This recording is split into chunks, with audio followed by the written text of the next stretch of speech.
Good morning. I'm the co-chair of the Enterprise Architecture Working Group. And what the Enterprise Architecture Working Group is really a coordination activity. We facilitate making sure that all the work streams being done by the other working group subcommittees somehow come together. The key aspect of our work is managing the requirements and the use cases.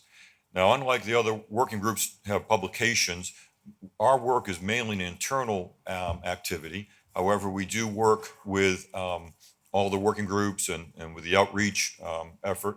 One thing we've realized in the last year especially is as the technical work has progressed and with version 2 having come out, and you'll hear about that in a few minutes, um, the work is very software oriented, very detailed. So now what we're going to be looking forward to in the next year is to work with the business working group, with the conformance working group, and also a technical working group in order to give end users, automation engineers, people who are not software developers, chemical engineers, a better feel on what they'll be able to do with our work products and how they'll be able to build systems with that. So probably in the next year, that coordination work between all the working groups will be one of our most important activities with that. I'm not going to go through this. This is good eye candy. And what this is a content model. It shows all the different work products the group has. Some are going to be published externally. Some are for internal work only.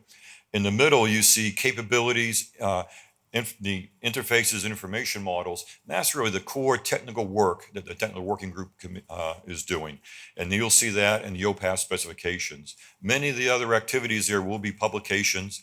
But this is a way that we just use as our internal mental model on how everything fits together, what drives something else, and how it fits in.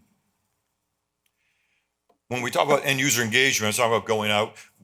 2 years ago, we did some of this as we were getting the requirements laid out. And it was a very helpful for ourselves internally because we got to talk to end users in small groups. This is a picture from a Singapore meeting session we had. And we've got good input. Well, now that we've done a lot of the work and with, as I were version 2, we need to do another cycle of this and work with all the working groups to express it. And this is probably, I think, a way to relate all the technical work we're doing to how it will solve the real problems that owner operators have every day.